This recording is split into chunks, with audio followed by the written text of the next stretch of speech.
This podcast is a collaboration between Costard and Touchstone Productions and the Dads from the Crypt podcast. Excuse me, what is Valkyrie? Operation Valkyrie. The reserve army has thousands of men all over Berlin.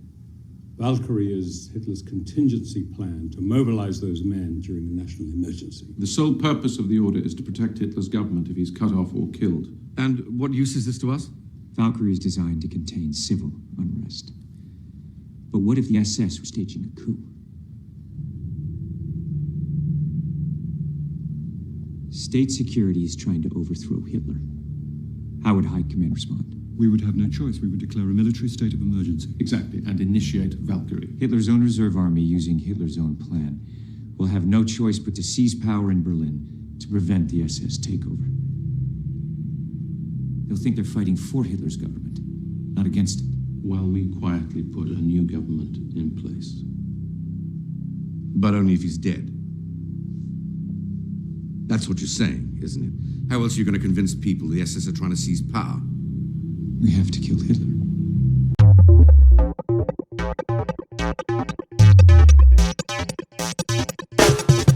Hello, everybody, and welcome to a very special episode of the How Not to Make a Movie podcast. I'm Alan Katz. And I'm Gil Adler. But before we begin this very special episode, we want to remind you to please hit the like button if you like. And even better, subscribe, why don't you? Today, we're going to talk about a movie that Gil and I really haven't talked about much before. It's a big movie on Gil's resume. Hitler's Germany has seen its last sunrise. It's called Valkyrie. What makes you think you're stronger than the very momentum of history?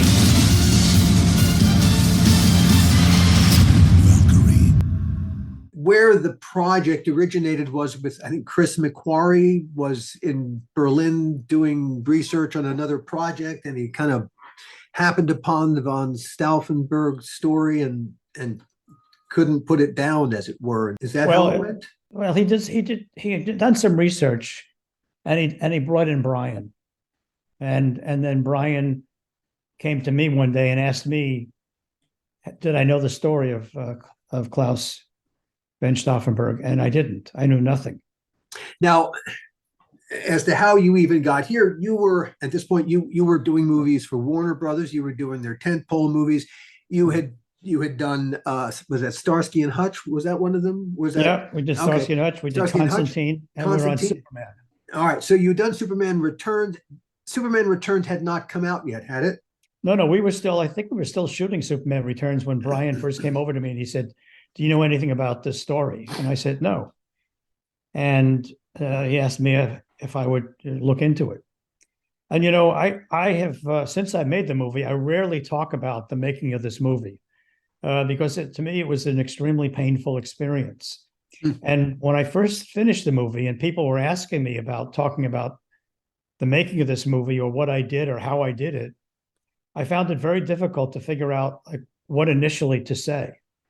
And so I finally figured out what to say in 2 sentences that told everything. And I apologize if this sounds like I'm a stand-up comic, but this is what I would say. Ready? Here we go. 2 Jews and a Scientologist decide to go to Berlin to make a movie about the guy who tried to kill Hitler. You see the problems we had? I mean, right away, you get a sense of, holy shit, what are these guys, crazy? But that's really what we started out with. And even before we had a script, we just had the idea of it. And we had gone to Warner Brothers because we had made many movies there and they were interested in keeping Bryan there. And I suppose they were interested in keeping me there. And they agreed that they would put up $16 million if we made the movie, but not any more money than that. And it was going to be made with relatively all unknown people. Thomas Kretschmann, who is a really wonderful actor, he was going to be Stauffenberg.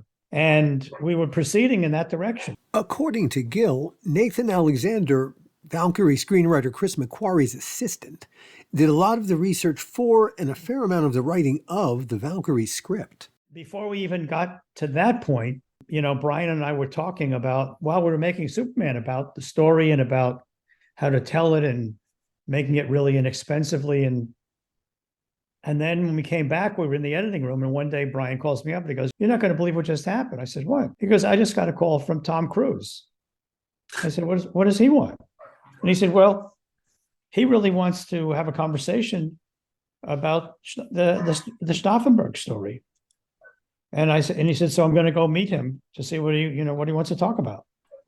And when he came back, he said, Tom wants to finance the movie, and he wants to be in it, and he wants to play Stauffenberg. What was your first thought upon hearing that? Because you had spent some time with the project, with the character.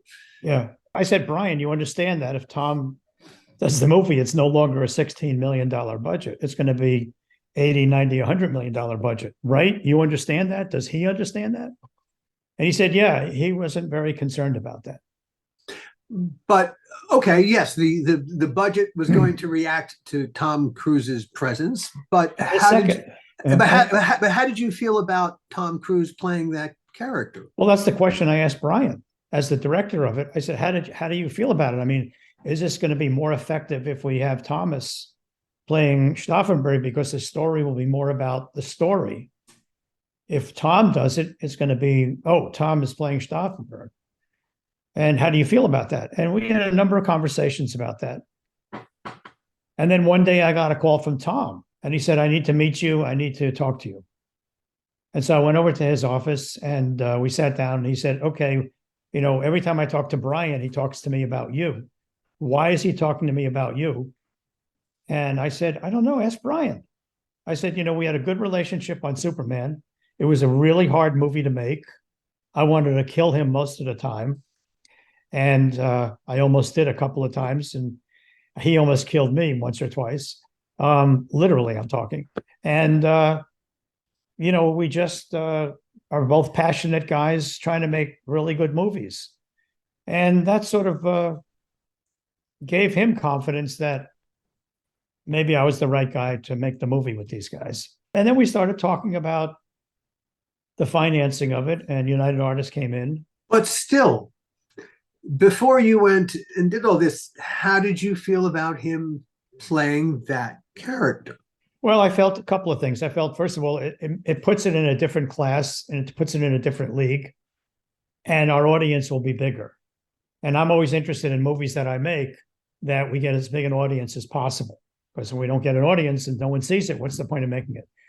So from that perspective, I thought that it was a good idea. From the perspective of Tom Cruise playing Stauffenberg, I was a little weary. I was concerned.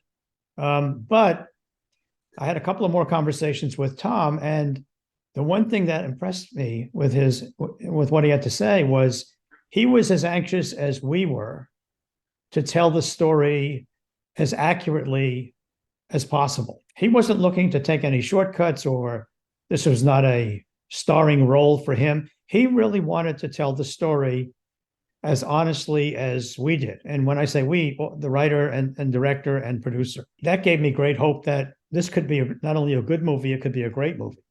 As you're weighing the calculus in your head at the beginning,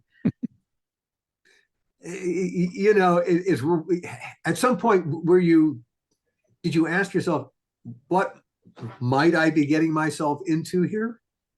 Every day. Even while we were doing it. The Scientology, I wasn't kidding when I told you at the beginning, 2 Jews and a Scientologist. Yeah, it was true. It was true. And we suffered some slings and arrows along the way because of that. It wasn't an easy journey. It's just looking at it critically for the moment as a piece of casting.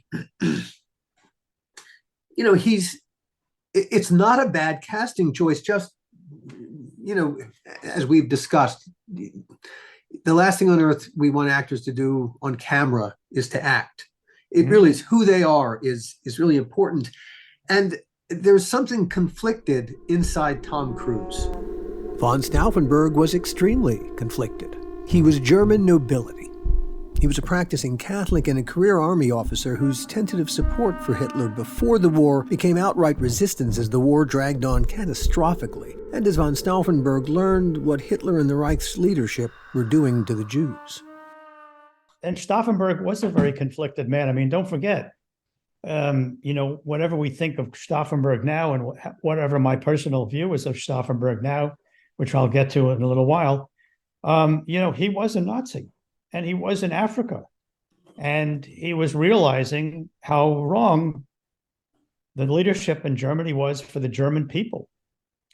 And that took him a while because he was fighting on the side of Hitler for many, many years and became a colonel, became very significant in Hitler's life. And so, you really can't dismiss that. What you can do is look at the full arc and say, oh, he finally came to the conclusion, for whatever reason, that what he was doing was not right for the German population and decided to do something about it, which most Germans didn't do. Even if they thought that way, they never decided to go against Hitler. Now, the one thing that most people don't understand is that there were 287 conspirators. It wasn't just a one-person game, and other conspirators had taken shots at destroying Hitler and failed miserably, and they then were executed. So it took some time. I mean, it didn't happen until, what was it, July 20th, 1944, where the attempt was had, and then the war ended within the year after. So Stauffenberg fought on behalf of the Nazis for much of the war. Tom Cruise speaking naturally, without an accent. That was a great decision. Is no longer to save my country, but to save human lives. Well, I think we had a lot of conversations about that. As you say that, all of a sudden I remember this. Yeah. And I don't know if it was Chris or Brian, maybe Brian, who finally came up, well, what if we start the show in German and we slowly, within a minute, half a minute, go from German to English, and now the audience is adjusted and we can do the rest of the movie in English. Right. And that was really an important decision to make, because it really made all the difference in the world in the audience accepting what we were putting out there. Early on, we went to Berlin. I think it might have been just Brian and myself, maybe, I don't know, maybe a designer. And we stayed at the Adlon Hotel, which was a very popular hotel in Nazi Germany. And it was elegant. And they refurbished it, and it was bombed out, and it was refurbished, and it's right next to the Brandenburg Gate. And so we stayed at this hotel in all of its elegance. And there was a piano with a baby grand piano and a piano player playing in the lobby. And I couldn't help stand on the balcony after walking up the circular stairway and looking down at all the people, hustle and bustle, coming in and out of the hotel, thinking, this is 1940. What am I seeing? What am I feeling? What am I doing? And much of the movie, I had that kind of feeling. And that, I think, made it more difficult for me on a daily basis. So when we first got there, we would walk out of the Adlon Hotel, and we were getting into a car to take us to locations. And right across the street was a Jumbo Juice and a Baskin Robbins or Ben and Jerry's. And I would just stand there and I would laugh, and I would go, my God, look at where we are. To the left is the Brandenburg Gate. Straight ahead are these commercial stores, and we're getting into a modern car to go look at locations. And the first day we went on locations, we went to a place on Jeepstrasse. I can't believe I remember the name. And the Jeepstrasse is a very narrow street, cobblestoned, still as it was all those years ago. And the buildings are like 5 stories high, with sort of slanted windows towards the top. And as we were walking by there, and we stopped at a Japanese restaurant next to it for lunch. And as I was getting out, I saw on the base of the building, they had names carved into the stone with dates. And I said to our location manager, I said, what's that all about? And he said, oh, those are names of Jews who lived in the building, and those are the dates that they were taken. And you'll see that in many of the buildings all over Berlin, which we did. And I remember finishing lunch and getting back into the van and thinking to myself, as I was waiting for the van to drive up, I could just see on this really narrow cobblestone street, I could just see German, vehicles driven by Nazis coming in to take Jews away. And as I looked up to the 5 stories high and these windows, which were sort of on an angle, I could actually, in my mind's eye, see people looking out that window, frightened to death, and wondering what's going to happen to them. And that followed me throughout the entire preparation and shoot of the movie. It was an interesting experience to feel that. Being there haunted you. It really did.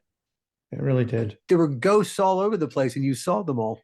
One day I was sitting in my office, and we had the best set deck guy that I ever worked with. That would be Bernard Henrik. I've never worked with anyone so meticulous and wonderful. And his assistant came into my office one day, all smiley, and he said, "I have something to show you that I think you're going to want to see." And I said, "Oh, great. What is it?" And he popped down a picture in front of me, an 8x10 glossy of a man in a Nazi SS uniform. And I said, "What's this?" And he says, "That's my grandfather." And I said, "That's your grandfather? Wow. Why are you showing it to me?" "Oh," he said, "I thought you'd like to see it." And I said, "Well, it depends. Where's your grandfather now?" And he said, "He's dead." I said, "Oh, in that case, I'll be happy to look at it." But it was stuff like that would just haunt me. One day we had a woman came in and said she had worked in the telegraph office. In the movie, you see that big telegraph office where all these people are putting out messages. She had worked in the office, and she said, and she was an elderly lady. She must have been, I think, 90. And she said stuff like, "Oh, yeah, I worked in that telegraph office that you're showing that you're building and you're going to show in the movie." And I said, "Oh, what was that like?" And she said, "Oh, it was okay. It was okay. But I got promoted and I became Hitler's secretary." And I said, "Really?" And she said, "Yeah." And she said, "He was a very good boss. He was very kind to us. He really was a very sweet man. And I loved him," saying this to me. At one point we actually had a man who had been Hitler's, I guess, valet offer to be an assistant to us. And so we brought him in for a meeting, and Chris and Brian said, "Look, I don't think you should be at this meeting." And I said, "I think you're right. I don't think I'll do well. I don't want to meet this man." And he walked by my office and he walked into the other office, and then after it was all over, about a half hour, he left. And the two of them came into my office and they said, "Boy, are we glad you weren't there." And I said, "Listen, I have an idea though. I think we should bring him back for a second interview and let him sit exactly where he was sitting with his back to the door. And I can sneak up behind him with some piano wire and just put it around his neck and pull." And they said, "Yeah, that's the reason why we didn't think it was a good idea for you to be at this meeting." You were bringing a movie into Germany, making a movie in Germany about Germany. And were they happy to see you making that movie about Germany in Germany? Well, that's a hard question to answer. The answer is yes and no, and then maybe yes again. And what I mean by that is when we first decided to make the movie, we could have made it in the back lot at Culver City. We could have done it anywhere. And we went to Budapest, Prague, and Berlin. And Brian and I, after looking at those places, decided and looked at each other and said, we sort of really feel that we need to be in the ether of where it all happened. And so we think we should make it in Berlin. And we both felt very strongly about that. And no one gave us any argument. They said, "Okay, yeah, fine." And part of that was a conversation I had with the German authorities where I said, "Look, I told you that we're all very anxious to make this as authentic as possible. So I want to shoot the end of the movie exactly where Stauffenberg was assassinated. At that time, it was the War Ministry. Now it's the Museum for the Holocaust. And they said, oh, fine, well, we can make that happen, sure. And that was really important. And that was one of the main decisions why we decided to go to Berlin. Of course, when we landed and I started making plans, they said, oh, no, we can't. No, the museum is open to the public. And, no, we can't do that. And I was like, well, we're going to leave then. I'm going to go to Budapest. Fuck you. I'm getting out of here. And of course, we weren't about to do that. Who did you take that to? All right. So you get this unexpected opposition, a change in plans on their part. All right. So you're the producer. Who do you take your complaint to? Well, first, anyone who would listen. And I was just livid because I felt I'd been lied to intentionally. All right. So there's Jeannie, your wife. Yeah.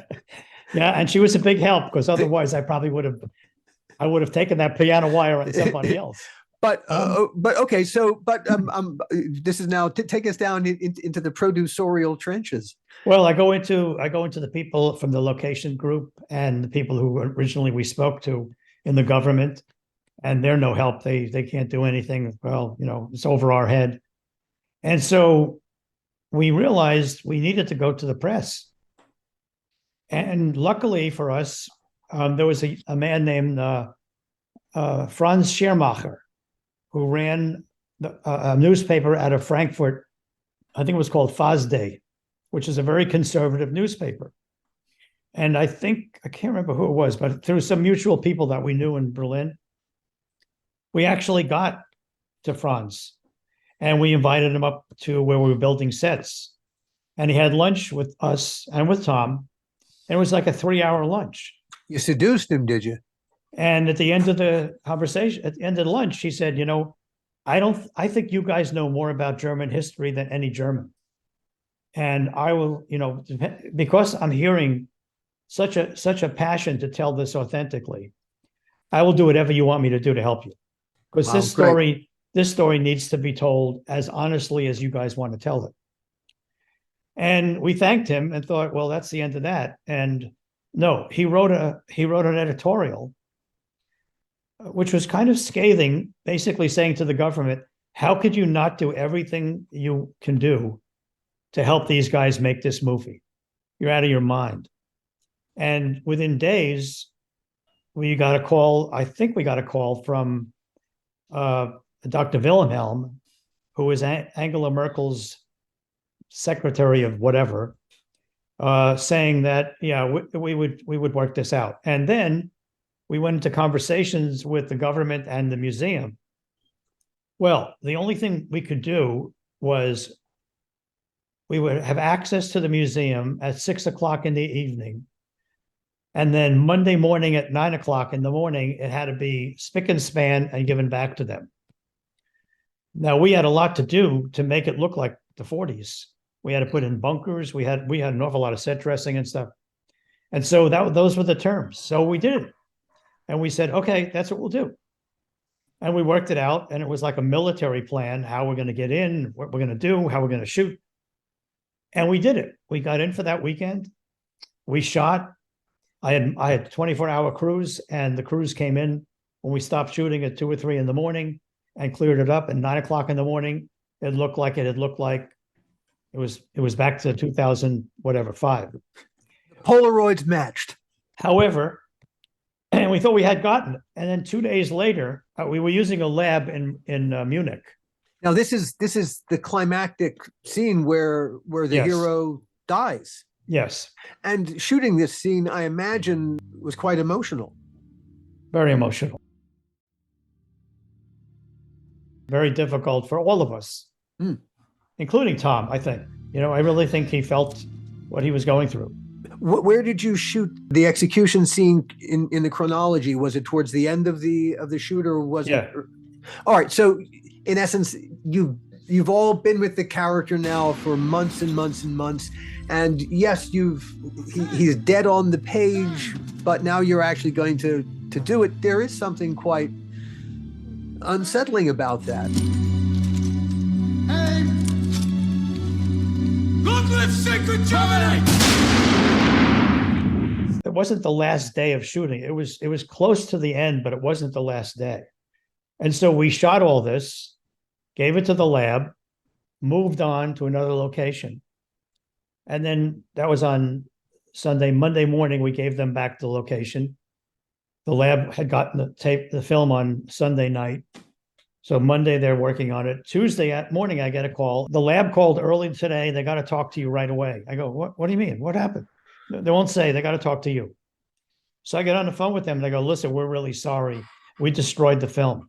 And I go, what? What do you mean you destroyed the film? How could you destroy the film? Well, we overbathed it. And I said, well, can you take back and rewash it? And no, it's destroyed, which meant I had to then reshoot that, which meant not only did I have an insurance claim that would take forever to iron out, but I had to go back to all those people that I had gotten permission from to do it on that weekend. I had to go back and reset another weekend, like 3 or 4 weeks down the road, to do it all over again, which we did. But it was a very painful process and was very painful. Every aspect of that was difficult and painful to do. And I must say, the other actors in the movie gave me great hope and really helped me a great deal. Thomas Kretschmann was a fantastic part of that process. He was always there when I needed him most to talk to. I remember one day, we're shooting 300 flags flying, Nazi flags flying in front of this building. And it happened to be Thomas Kretschmann's birthday as well. And so I had a cake made for him. But we're shooting, and we have to shoot it on a weekend. And probably what the audience doesn't know is you cannot fly a Nazi flag in Germany today at all. And here I had 300 flags flying in the daytime.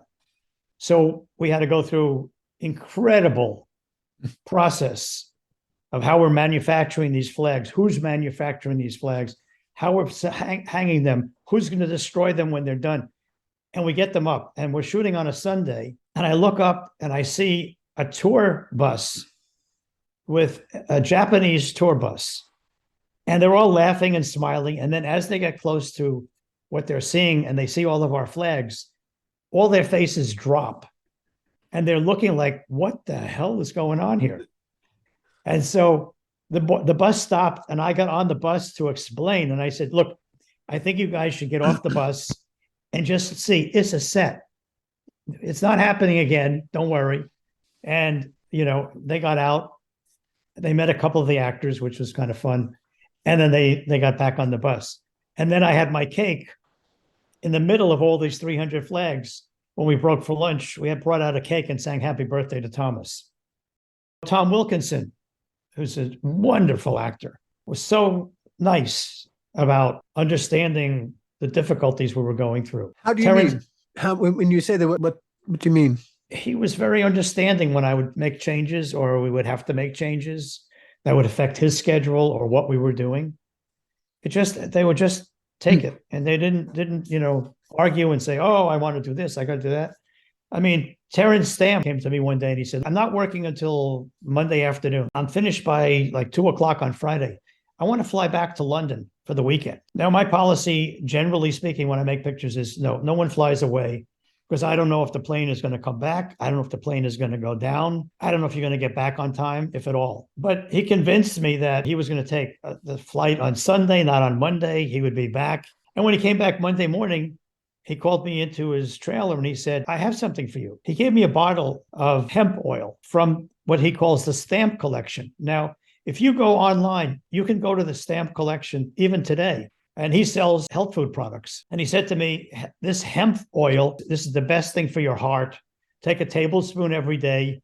Your heart will thank you for the rest of your life. You know something? I take it, when I remember to take it, I take it almost every day, maybe every other day. Still.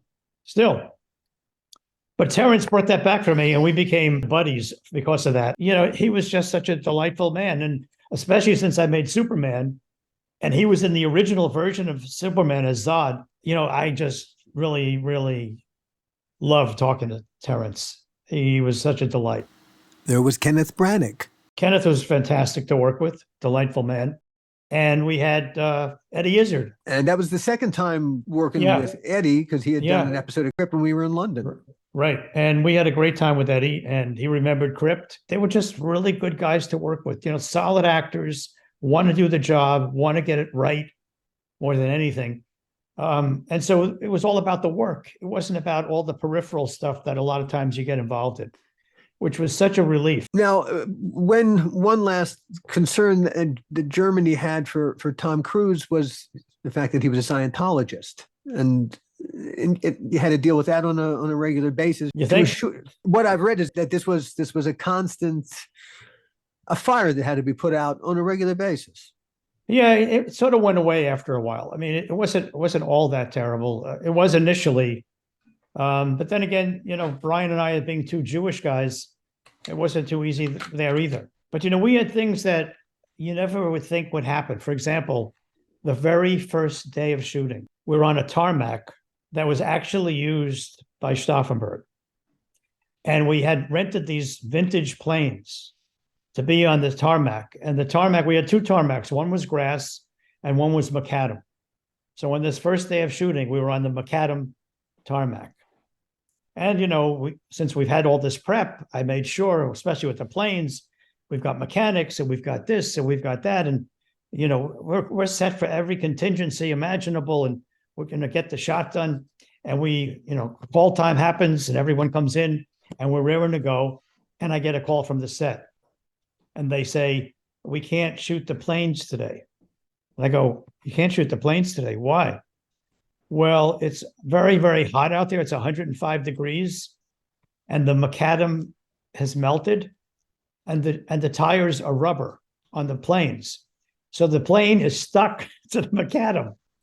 And I'm like, is this a joke?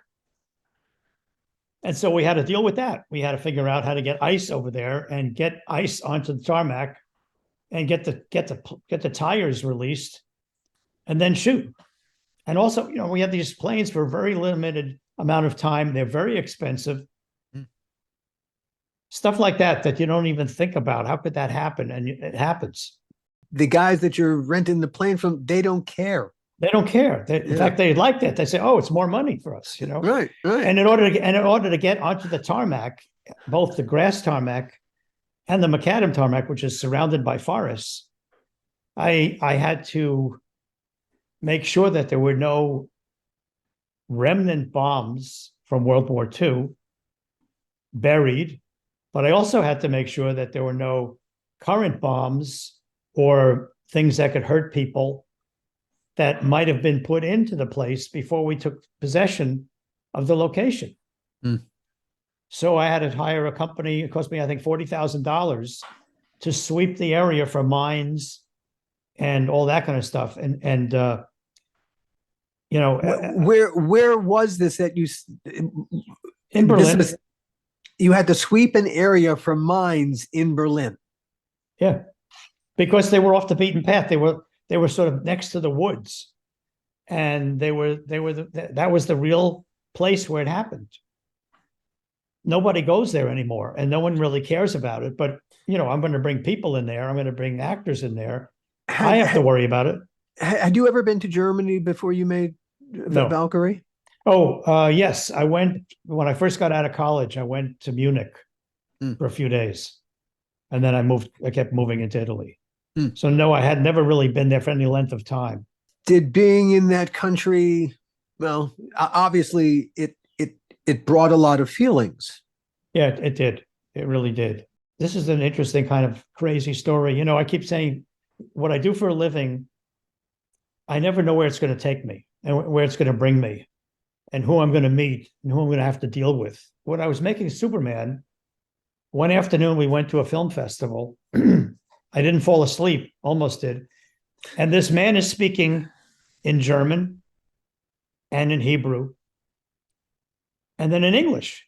And when he starts speaking English, he's got a Brooklyn accent. And I wake up and I'm looking like, who is this guy? And it turns out he's one of the chief rabbis of Poland. And I'm looking at him like, how could he be the chief rabbi of Poland with a Brooklyn accent? And it turns out that he was educated in the States. He's from Brooklyn. And he answered an ad to be a rabbi in Poland. He didn't even know it was the chief rabbi. And so he got the job. And I said to Jeannie, if I'm ever in Europe, I really want to meet this man. So here I'm now in Berlin, and I'm thinking, oh, I wonder, Poland's not that far. I find out, oh, it's only like a 6-hour drive. I tell my assistant, find this man, and I want to talk to him, and maybe I can go visit him. So I get this guy on the phone, and I tell him I've seen his movie, and I would love to meet him. And he says, fine, come, I'm inviting you, come stay with me. And we decide on a weekend, there's a double bar mitzvah in Warsaw. And we're going to go to see the bar mitzvah and see him. So we drive to Warsaw, and we go to the bar mitzvah, and I see him, and I say to him, well, how did this happen for you? And that's where he tells me the story about answering an ad. And then he says, I'd like you to meet the chief rabbi of Germany with me because we want to show you something. And I said, wow, okay. So I meet the chief rabbi of Germany, and they take me to a synagogue. I think it's in East Berlin now. It's been funded by the German government, 6 million euros, to rebuild this synagogue, which when Hitler was there, he took it over and made it into a stable. And then it was destroyed by fire. So the new German government built this $6 million synagogue. But as both rabbis tell me, it's in an area where there are no Jews. All the Jews moved away from there. It's this gorgeous building. It's a very modern, architecturally beautiful building, but no one uses it. And I thought that's kind of, strange and odd. Is that a comment on contemporary Germany, or what are they doing and why? But it was interesting that I got to see that from these rabbis' point of view. And, because of looking for a desert, for example, to do the opening of the movie, Brian De Palma, I made a movie with him early on in my career called Home Movies up at Sarah Lawrence College and in Westchester. And Brian had made a movie in Jordan recently. And he said to me, you really should talk to the Jordanians about shooting the desert in Wadi Wam. It's one of the, Lawrence of Arabia was shot there. So I went, oh, that's interesting. And I hang up and I forget about it. And 3 days later, my assistant comes in. He says, there's somebody from the King of Jordan's office on the phone for you. And I'm like, what? So I get on the phone, and this gentleman says, I am representing King Abdullah, and I would like to invite you to come to Amman, Jordan, because we'd like to discuss you using the desert. We understand you're looking for a desert. So I was like, wow, I've never been to a country like that. A couple of days later, Brian and I are talking, and he goes, you should go. Maybe we'll go there. And I'm like, well, I have a feeling if I go there, I ain't coming back. I'll be there for 24 hours, and then I'll come back in a body bag. Oh, good relations with Jordan. So I called them up and I go, I'm going to come. And they go, okay, so when you come, you fly to Frankfurt and go Frankfurt, Amman. We'll have someone to pick you up. And if it's okay with you, would you mind staying at the Palace? I thought that's the name of a hotel. So I go, that sounds good. Okay, I'm in. I don't mind. Yeah, so I'm thinking I'm going to stay at the Palace Hotel. I tell Jeannie, and off I go. I get through customs, and I'm looking around, and I just see a lot of Uzis, a lot of army with Uzis. Scared the shit out of me. I'd never really seen that before, once in Italy. But so I go out, and there's the car. I get into the car, and along the way, we stop 3 times. I have to get out of the car, put my hands up on the top of the car, and be frisked. They apologize to me all 3 times. And they say, but, when you're going to the palace, we have to be extra careful. And I'm going, wow, what a hotel this must be. What a hotel, boy. It's really exclusive. And so sure enough, we come up to the palace. And I'm like, this is not a hotel. This is where King Abdullah lives. And this young man in a T-shirt and jeans, about 35 years old, comes over, opens the door. He's got 2 or 3 other people with him, welcomes me, and says, come on in, come on in. They usher me into, it was like a garden. They had said to me I would be meeting with King Abdullah. So when I got there, they said, well, King Abdullah can't meet with you. He's away on official business, but Prince Ali will come in and talk to you. And I'm thinking, okay, that's okay. And we sit in the garden, and they serve this delicious mint tea in a glass. And I'm talking to these 2 other young people, and I'm looking around going, where's Prince Ali? I mean, I'm sitting here 10, 15 minutes already. What the hell is going on? And so finally I hear from sort of the gate to the building, Prince Ali. And I'm thinking, oh, he's being announced. He's coming in. And I see this man come in from the gate. He walks over to the guy who's sitting across from me in the t-shirt, and he gives him a note. And the guy reads it, and he said, okay, I'll take care of that. And he leaves. And then this guy across from me in the t-shirt and I start talking. And I'm thinking, is this guy Prince Ali? Because he opened the door for me to get out of the car. And of course, it was Prince Ali. And, you know, we were talking, and I couldn't believe it. And so you'd been having the meeting the whole time and you didn't even know it. So after a while, he said, would you like to have lunch? Which I was starving. And I go, that would be nice. And he said, let's go inside. So we go inside, and I say to him, would you mind, could you tell me where the bathroom is? And he goes, oh, why don't you go down this corridor, take the third door, and that'll be your room. And there's a bathroom in there. So I go, oh, okay. And I'm going, where's my bag? And he goes, it's already in the room. I said, oh, okay. So I go 3 doors down, I open the door, and I'm in this room that is huge, with a huge bed. I mean, I was out of my mind. I was like, this is like a house. And I go into the bathroom, and I'm taking a pee. I'm standing there taking a pee. And the only thing I can think about is what my mother would say if she were alive. If she were alive, and I called her and said, Ma, I'm taking a pee in the palace in Amman, Jordan, and I'm staying the night in the king's castle, in the king's palace. And so I come back out, and I'm sitting there talking with him, and no lunch comes. And I'm like, didn't he say we're going to have lunch? And all of a sudden, the wall behind him slides open, and there's a dining room table filled with salads. I love salad, so I'm perfect. So we go over there, and we sit down, and we're still chatting. He was educated, I think, in England, or maybe even the States. His English is impeccable. And we're chatting, and we're having these salads, and it's delicious. And I'm like, whoa, that's fantastic. And they clear the table, and we're talking another 15 or 20 minutes. And all of a sudden, all of these servants come in with more fit food, chicken and beef and other lamb, I would imagine. Lamb. And it's all, this is the lunch. I go, no. Well, we just had, and I'm figuring he must have other guests coming because we already had lunch. And he goes, no, this is lunch. So we finally finished lunch, and we're really getting on very well. And he says to me, I wonder if I could ask you to do me a favor. I said, sure, what? He goes, well, there's a young American filmmaker who's making a movie here in Amman. And I promised I would go visit the set. So would you mind going with me? And I said, oh, no, of course. Now, when I first agreed to come to Amman, I said to them, I don't want anyone to know I'm in the country. I don't want any press. I don't want any publicity. I don't want to get shot. I'm just there to reconnaissance, you know.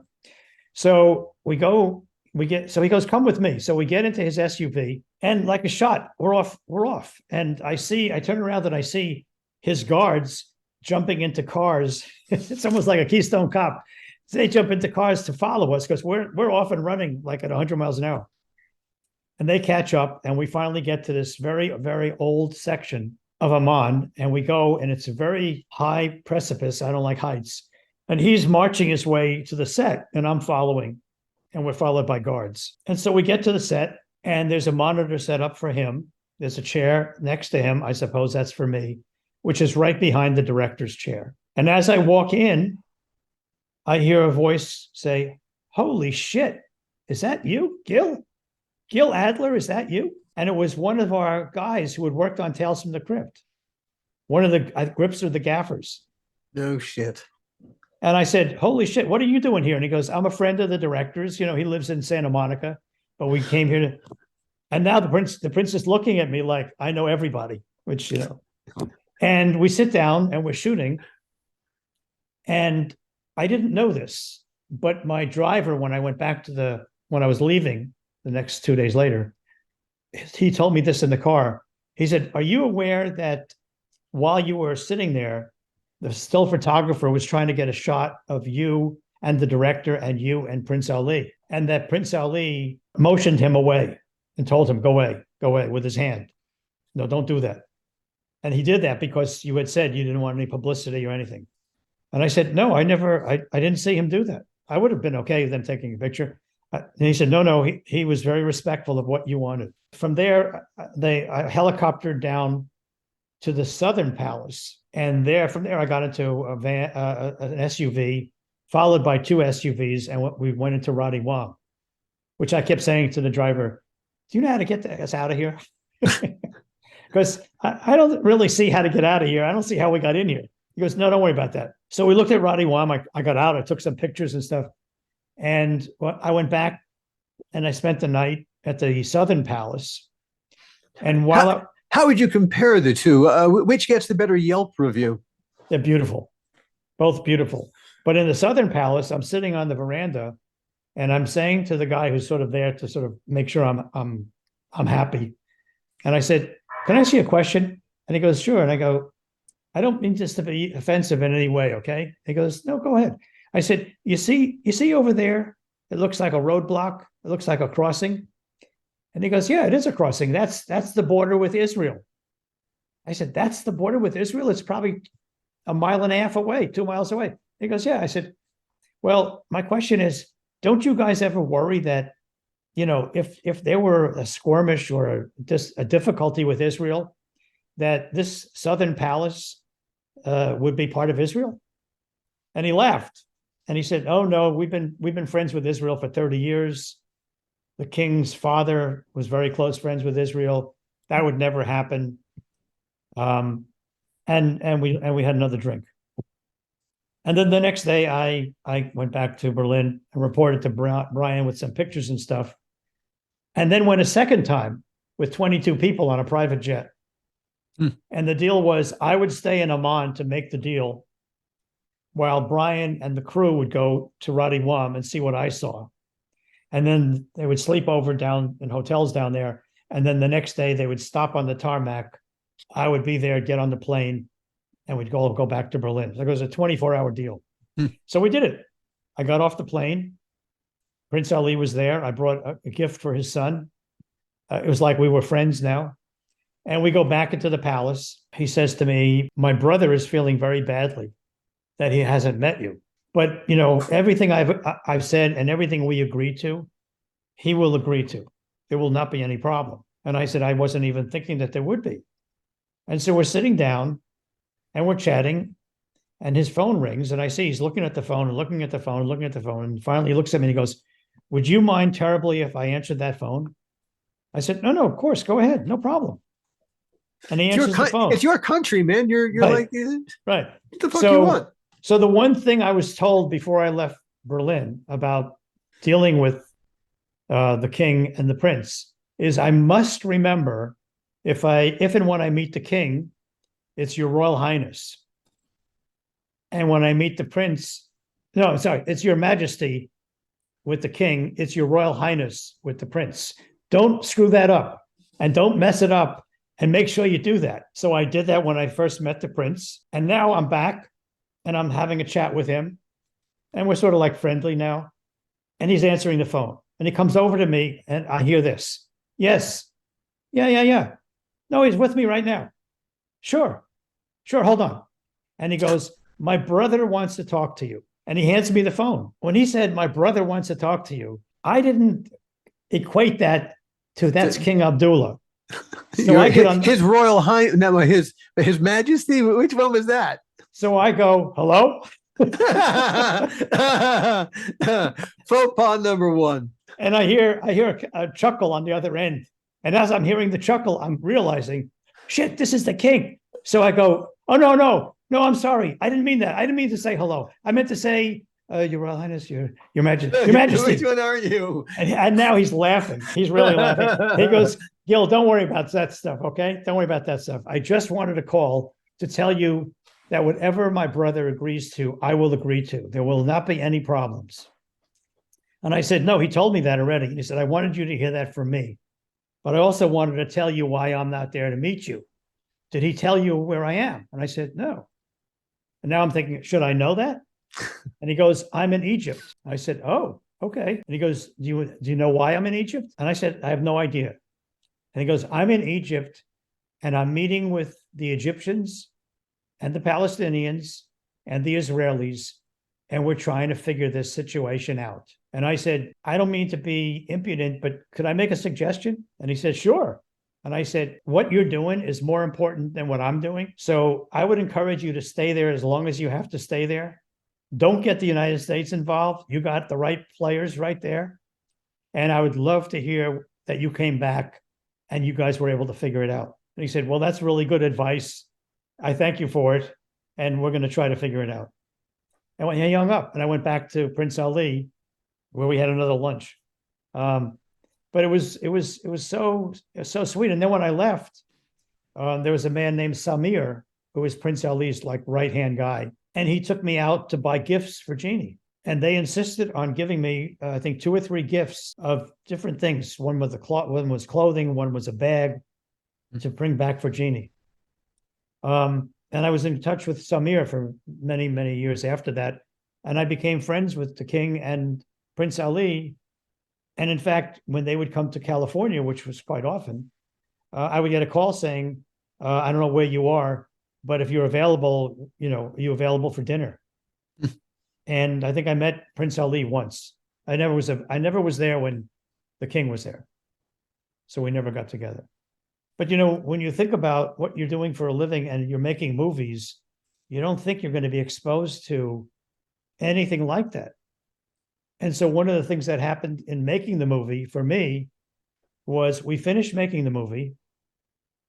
I come back to the States. I'm now in New Orleans making another movie. I get a call from Tom, who's in Europe, and he says, look, I'm in Europe.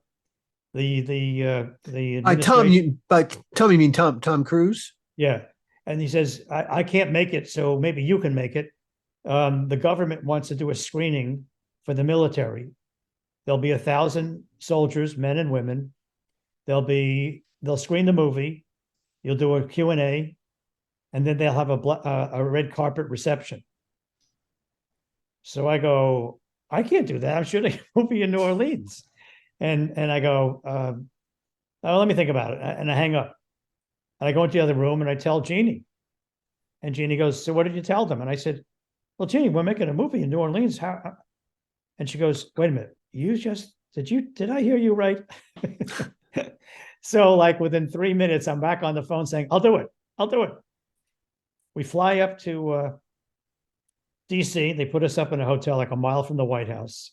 And I thought we were doing an interesting thing and it would be a good thing.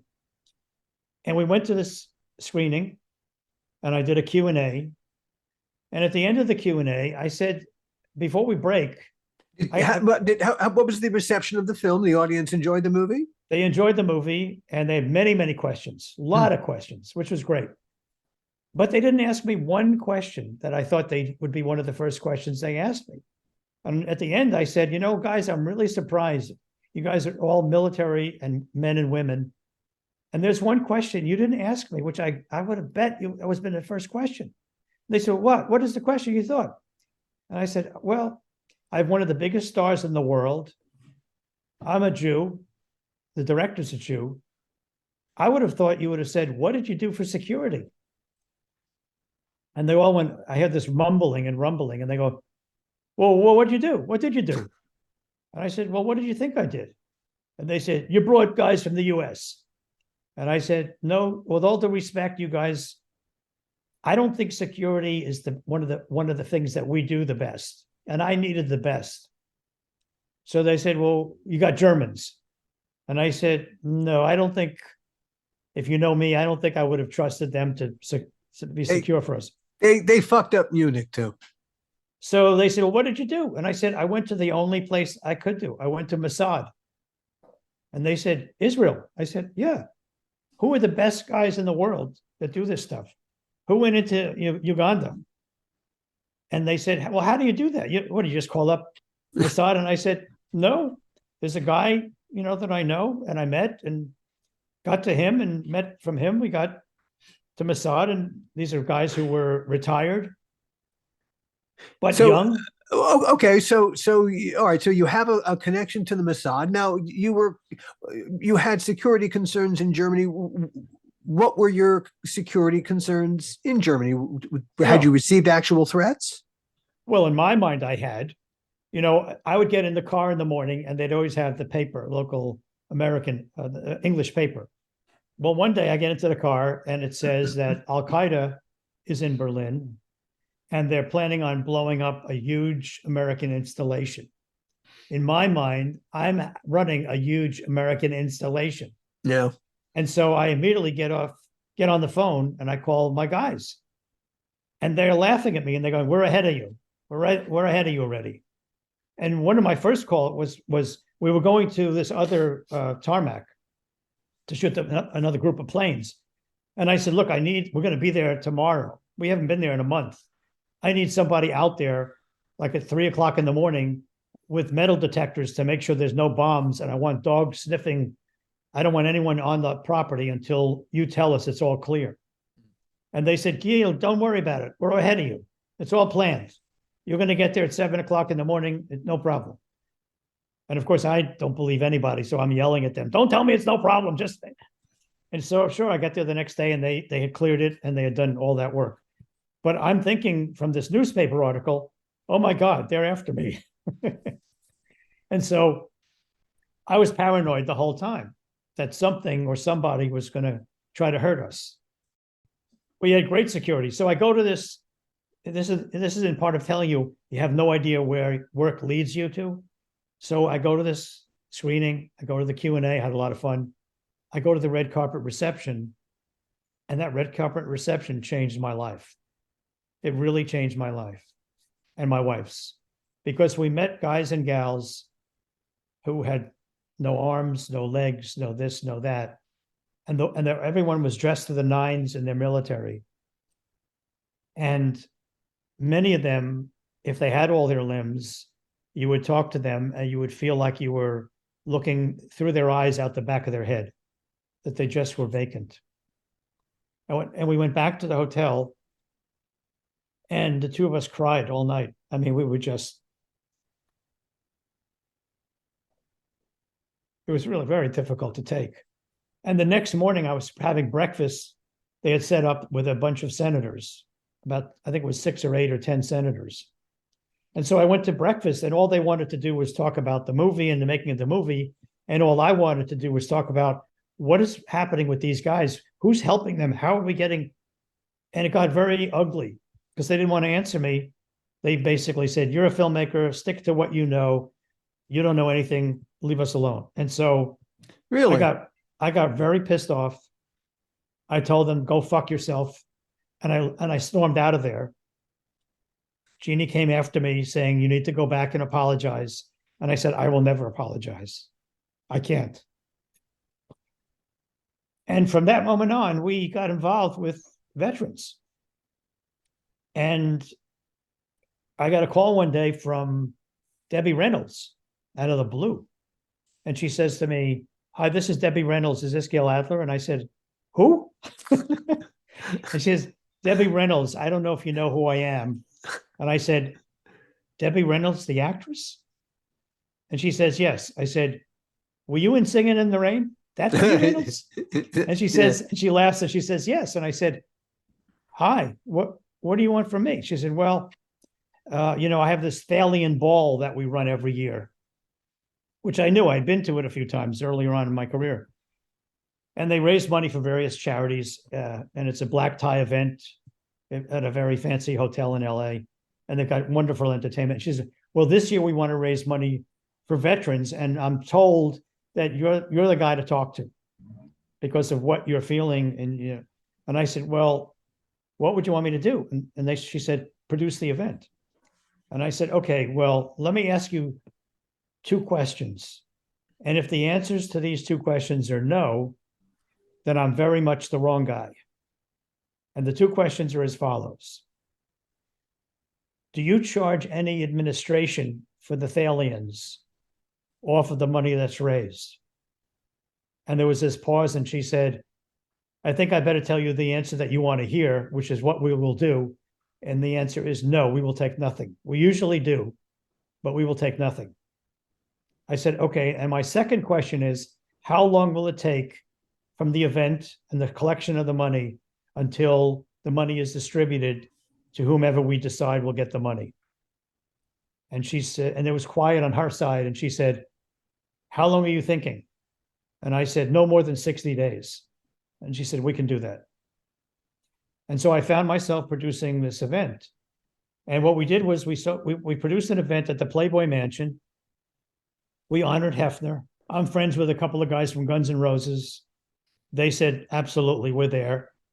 I brought in 3 or 4 comics from Vegas who I'm friendly with, including Rich Little, who was just a gem. You know, when I called him, I didn't know him very well. When I called him, I said, look, I'll put you up anywhere you want to stay in New York, in Los Angeles for this event. And his manager. Whose house did he stay at?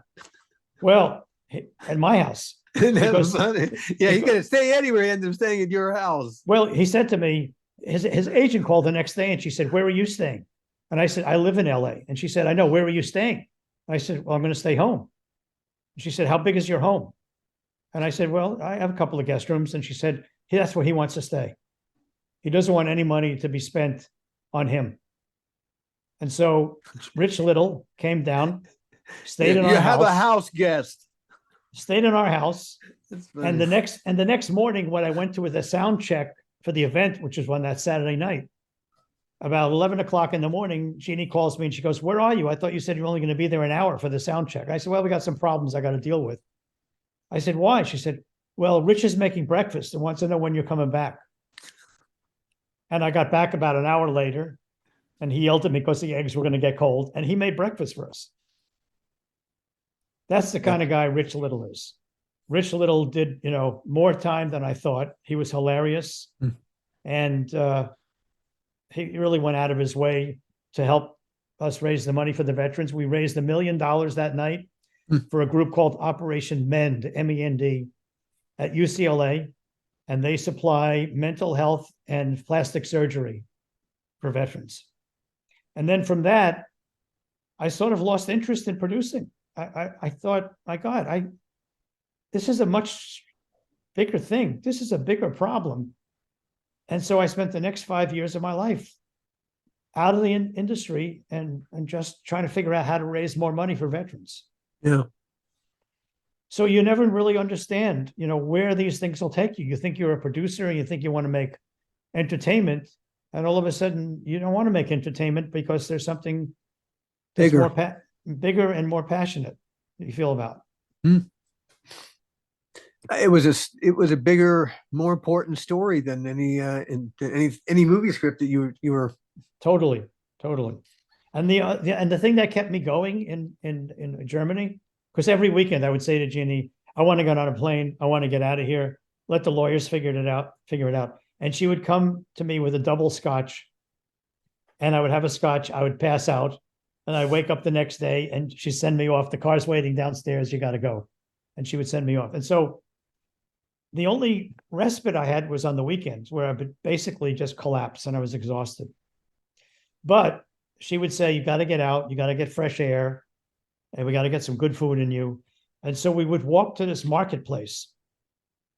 And this marketplace had everything. It was beautiful. And they had just had a few trucks, not many, of food.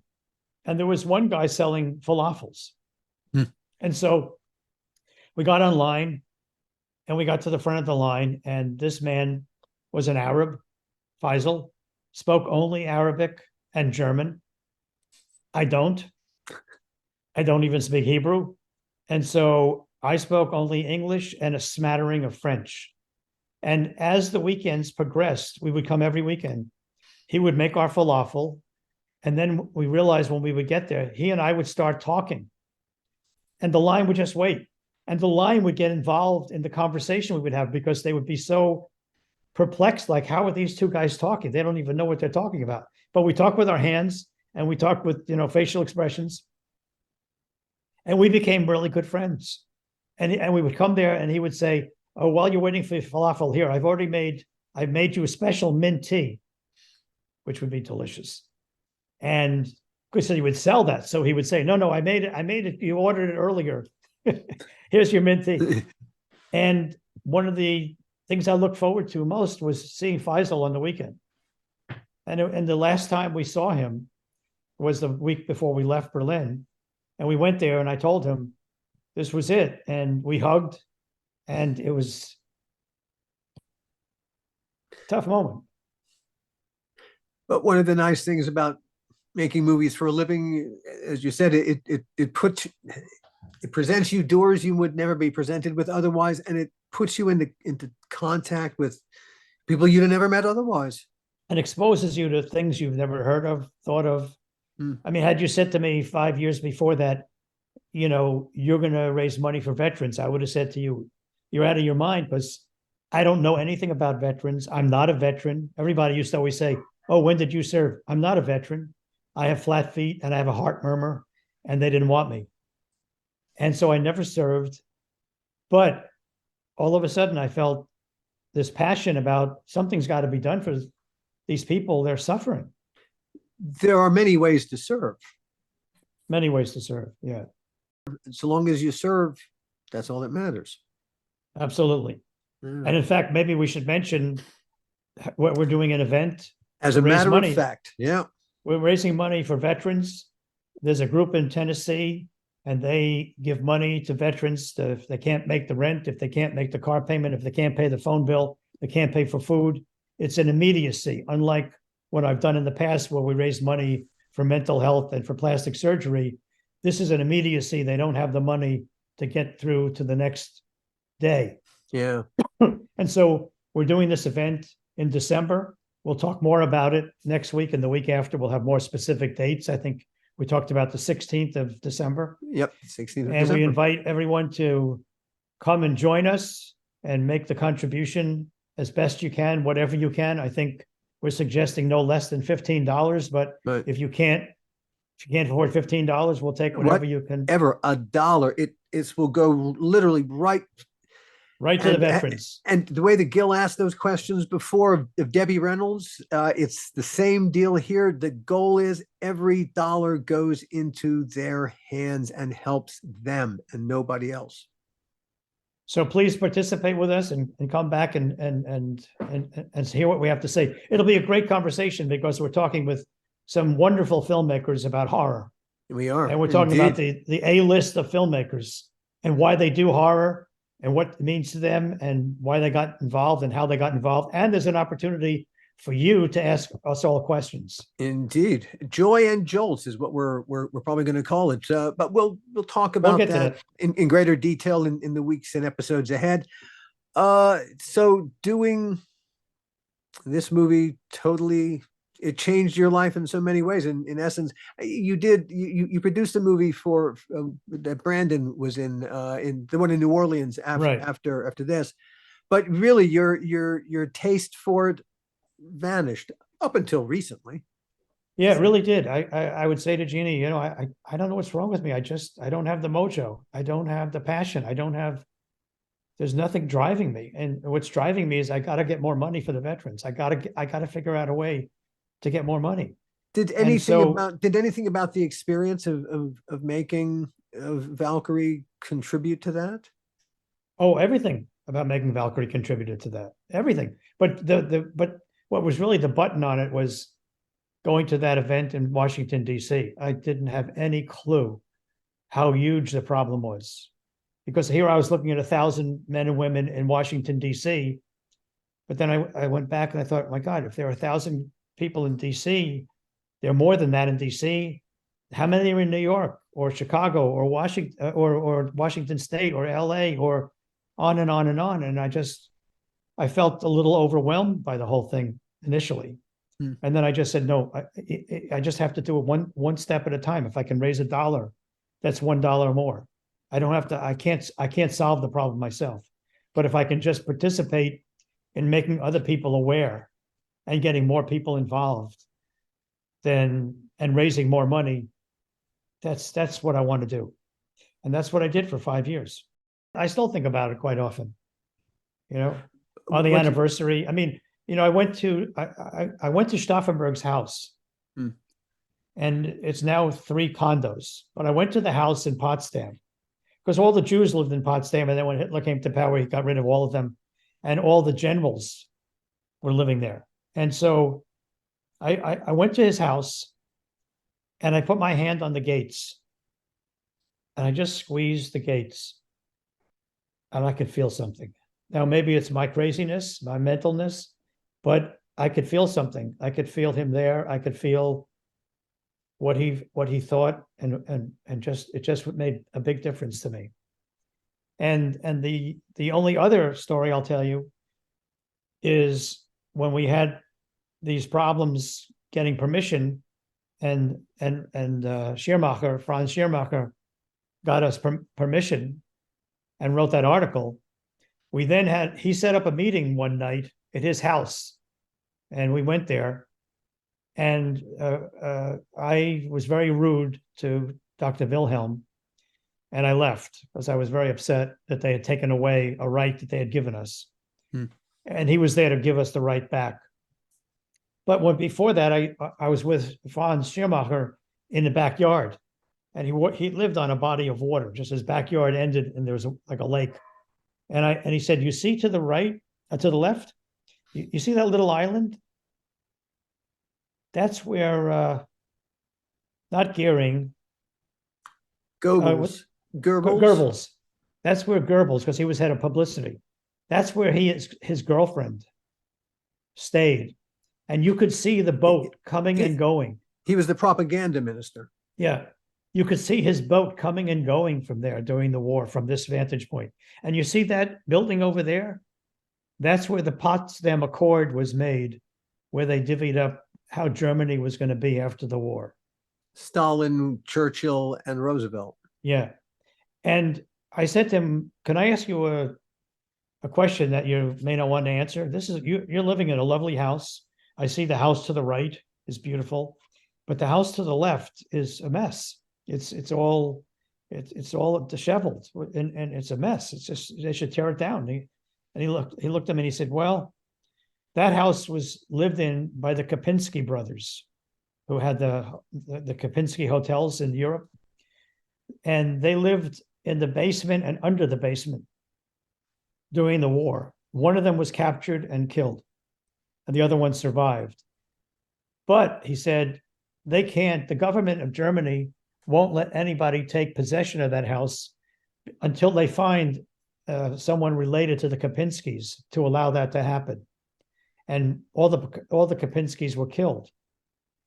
And so the house sits like that because they can't find someone to give permission. They can't find an heir.